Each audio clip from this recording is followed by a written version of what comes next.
गजल में बंदिशो अल्फाज ही नहीं काफी, गजल में बंदिशो अल्फाज ही नहीं काफी, जिगर का खून भी कुछ चाहिए असल के लिए, अंदाज़े बयान अंदाज़े बयान अंदाज़े बयान।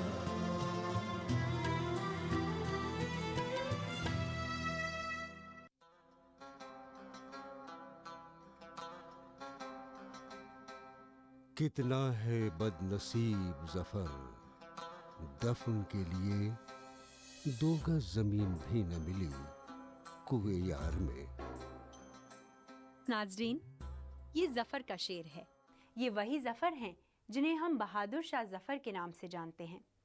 ये वही ज़फ़र हैं जिन्होंने पहली जंग आज़ादी 1857 की क़यादत की थी। ये वही ज़फ़र हैं जिनकी हुकूमत सिर्फ लाल किले के अंदर थी। बादशाह होने के बावजूद अंग्रेज़ों के वजीफ़ा ख़ार थे। ये वही ज़फ़र है नाज़रीन जो आखिरी मुग़ल बादशाह थे, और ये वही ज़फ़र हैं जो थे तो बादशाह लेकिन एक शायर का दर्दमंद दिल रखते थे। इन्होंने कई दीवान छोड़े हैं, लेकिन अब तक इनका मुस्तनद कलाम तरतीब नहीं दिया जा सका है। अबू ज़फ़र सिराजुद्दीन अक्टूबर 1775 में पैदा हुए। शायरी का शौक बचपन से था। 9 उम्री ही में ज़फ़र तखल्लुस करके शायरी की मश्क शुरू की। आलीशान मुग़ल ख़ानदान के आखिरी दिन आ चुके थे और उनके बहुत ही कमज़ोर और आखिरी बादशाह बहादुर शाह ज़फ़र का अहद हुकूमत था। बहादुर शाह ज़फ़र की ज़िंदगी एक बराए नाम बादशाह की ज़िंदगी थी। बादशाहत का जाहो जलाल खोकर उन्होंने दुनियाए शायरी में अपने लिए एक अहम मकाम बना लिया और एक नाकाम बादशाह होते हुए वो एक कामयाब शायर बन गए। अय्याम शबाब ही में उन्होंने शायरी में नाम पैदा कर लिया था। बारी बारी शाह नसीर, ज़ौक़ और गालिब को उन्होंने उस्ताद बनाया। सन 1857 की बगावत के नाकाम होने के बाद सल्तनत से हाथ धोया और एक कैदी बनकर अपनी हयात के आखिरी दिन रंगून में गुजार दिए, और वहीं सन 1862 में उनकी वफात हुई। नाज़रीन, बहादुर शाह ज़फ़र को फ़नून लतीफ़ा से बेहद दिलचस्पी थी। मौसीकी, ख़त्ताती, मुसव्वरी, नक्काशी और शायरी का शौक़ था। उन्होंने उर्दू में शायरी का वो नमूना पेश किया जो दिल और दिल्ली दोनों की दास्तां बयां करता है। उनकी ज़िंदगी की कश्मकश को इस गज़ल के ज़रिए आप भी महसूस कीजिए।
मैं न था लायके पहबो से जाना क्या ही ना थी मैं न था यार था गुलजार था मैं थी फजा थी मैं न था यार था गुलजार था।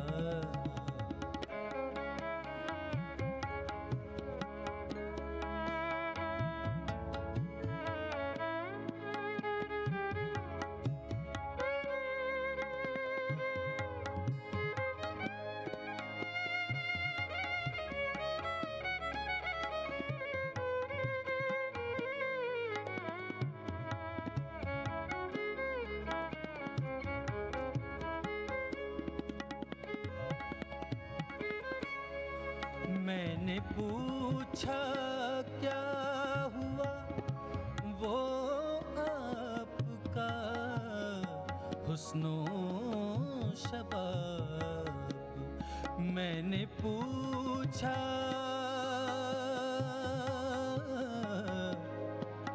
मैंने मैंने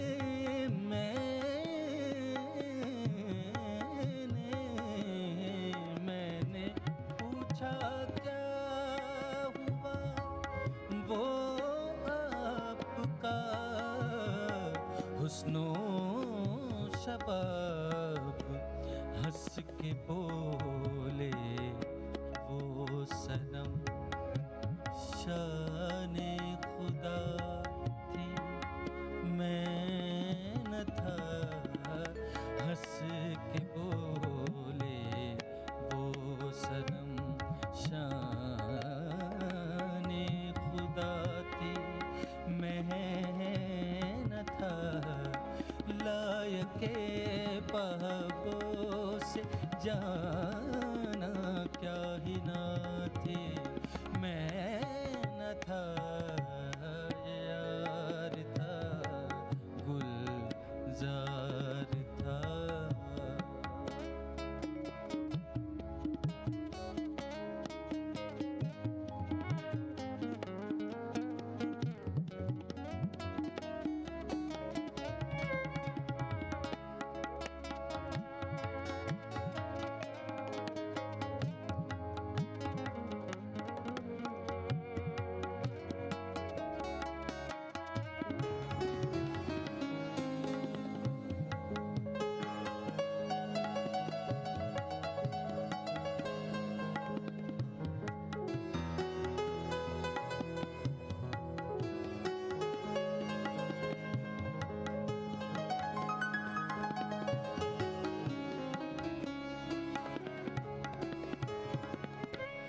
मैं सिसकता रह गया और मर गए फरहाद कैस।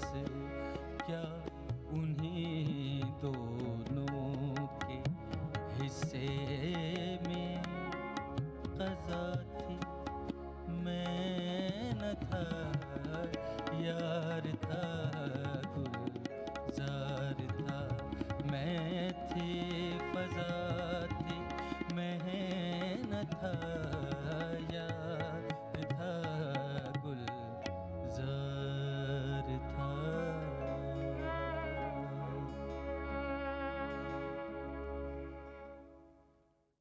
बहादुर शाह ज़फ़र ने हमारी गज़ल को एक नया लब व लहजा, एक नया अंदाज़ दिया है। बहुत अरसे तक उन्होंने जिन हालात को देखा, परखा, महसूस किया, उनको उर्दू गज़ल में अपने अंदाज से, अपने ही लब व लहजे में और अपनी मखसूस ज़बान में पेश कर दिया है। 1775 में पैदा होने वाला ये शख्स जिसने मुग़ल हुकूमत की कहानियाँ सुनी, उनके उरूज की कहानियाँ सुनी, ऐसी कहानियाँ जिनके सामने हातिम के क़िस्से, जिनके सामने तिलिस्म हुशुबा के क़िस्से, अमीर हमज़ा के क़िस्से भी फीके पड़ते हों, उन क़िस्सों को सुनने वाला बहादुर शाह ज़फ़र सोचता है कि आखिर हम रोज़ बरोज़ ज़वाल की तरफ क्यों जा रहे हैं। उर्दू ज़ुबान के लिए हम ये देखते हैं कि उर्दू ज़ुबान में जो फसाहत मिलती है उसकी गज़ल में, जो सलासत है, जो रवानी है, जो नगमगी है और जो सादगी है प्योर गज़ल की और प्योर उर्दू ज़ुबान की, वो हमें बहादुर शाह ज़फ़र किया है। ज़फ़र के 4 दीवान शाये हुए हैं। कहा जाता है कि 5वां दीवान इनकलाब के दौरान ज़ाय हो गया। उनके कलाम में जो रंजो गम के ना ख़त्म होने वाले जज्बात पाए जाते हैं, वो उनकी आप बीती मालूम होते हैं। ज़फ़र बड़ी तेज़ी से गज़लें लिख सकते थे और मुश्किल से मुश्किल काफ़ियों और रदीफ़ों में रवां किस्म की तख्लीक़ात कर सकते थे। उनका तर्ज़े तख़य्युल वैसे तो पुरानी डगर पर चलता है, मगर जहाँ कहीं वो खुद अपनी सच्ची हालत की तस्वीर कशी करते हैं, वहाँ इसी जज्बात से मामूर इजहार पाया जाता है, जो एक अच्छे शायर की खुसूसियत है। तसव्वुफ़ और अखलाकी इक़दार के अलावा इश्किया कलाम से भी उनके दीवान लबरेज़ हैं। मिसाल के तौर पर ये गज़ल मुलाहिज़ा फरमाइए।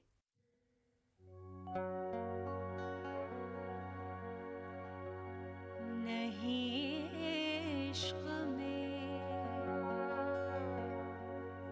इसका तो रंज हमें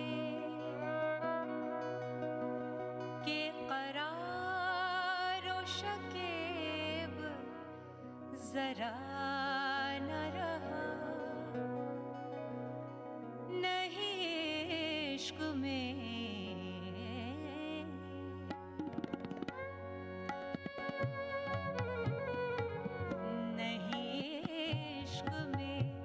इसका तो रंज हमें के करार और शकीब जरा न रहा।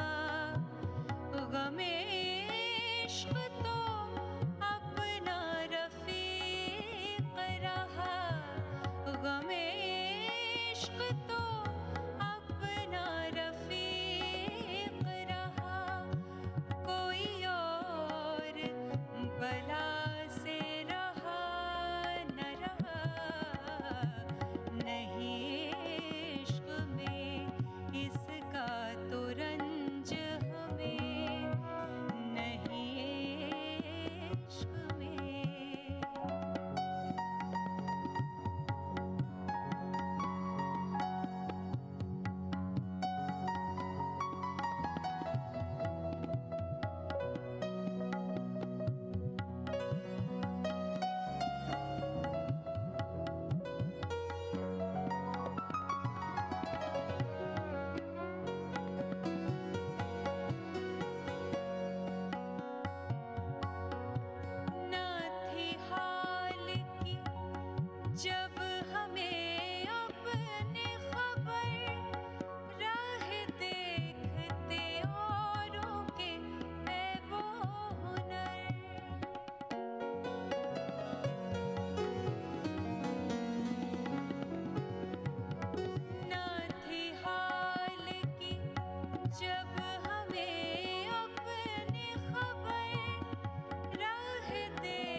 ज़फ़र की ज़बान दिल्ली की बोलचाल की ख़ास ज़बान थी। वो हिंदी अल्फाज का इस्तेमाल खूबसूरती से करते थे और हिंदी में गीत और ठुमरियाँ फ़ने मौसीकी के कायदे के मुताबिक लिखते थे। उनके कलाम में वाज़ोपंत, तर्क दुनिया का जज्बा और ज़िंदगी का हक़ीर होना भी मिलता है। उनकी शायरी का एक बड़ा हिस्सा उनकी ज़िंदगी का अक्स होने के बाइस हकीकी जज्बात से भरा हुआ है। बहादुर शाह ज़फ़र जिस ज़माने में थे या जो उनकी जवानी से लेकर उनके बुढ़ापे तक का ज़माना है, वो ज़माना है जब हमारी सोसाइटी पे, ख़ास तौर पे नॉर्थ इंडियन सोसाइटी पे शेर व अदब की इजारादारी थी, उसका बहुत डोमिनेशन था। तो उसका फितरी असर, और जो शहज़ादे थे उनको ख़ास तौर पे शायरी से मुताल्लिक़ जितने फ़नून हैं, जैसे मसलन प्रोसोडी है जिसे उरूज़ कहते हैं, जिससे मीटर से हम शायरी को नापते हैं, उसकी तालीम दी जाती थी, ग्रामर पढ़ाई जाती थी शायरी की। तो वो ज़माना ही ऐसा था कि आप अदब और शायरी से दूर रह ही नहीं सकते थे। उसका असर बहादुर शाह ज़फ़र के ऊपर भी पड़ा। वो अपने ज़माने के बहुत अहम शायर हैं, मगर जैसा कि अक्सर होता है कि जो बड़े लोग होते हैं उनसे मुताल्लिक़ चीज़ें इतनी गड़बड़ हो जाती हैं कि फिर उसमें क्या सही और क्या गलत इसका फ़ैसला करना बहुत मुश्किल होता है, जिसने ज़फ़र को बहुत ज़्यादा नुकसान पहुंचाया। उनकी शायरी के बड़े हिस्से के बारे में ये कहा गया कि वो उनकी शायरी नहीं है। ये बात 100% सही भी हो सकती है, ये बात 100% गलत भी हो सकती है, लेकिन ज़फ़र अच्छे शायर थे, इसमें कोई कलाम नहीं है। बहादुर शाह ज़फ़र ने बेशुमार गज़लें कही हैं। इसके अलावा तरजीबंद मुसद्दस, क़ताअत, रुबाइयात, सहरे भी कुलियात में मिलते हैं। ज़फ़र बेलुत्फ़ काफ़ियों, खुश्क रदीफ़ों, संगलाख ज़मीनों के बादशाह थे। उनकी इब्तदाई शायरी में जुर्रत की झलक मिलती है। इसी के साथ साथ तसव्वुफ़ में डूबे हुए अशार भी बेशुमार हैं। रोज़मर्रा, मुहावरा बंदी, रियायत लफ्ज़ी, महाकात और सरापा निगारी उनके कलाम की नुमाया खुसूसियत हैं। ज़फ़र पर मज़ीद रोशनी डालने से पहले आइए नाज़रीन उनकी ये मशहूर गज़ल सुन ली जाए।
सादगी से मुझे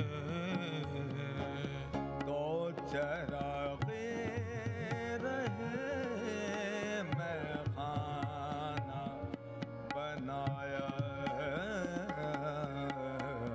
होता तो चरागे रहे मैं खाना बनाया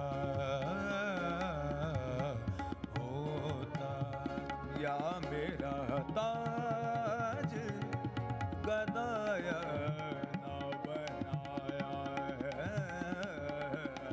होता या मुझे अफसरे शाह ना बनाया होता या मुझे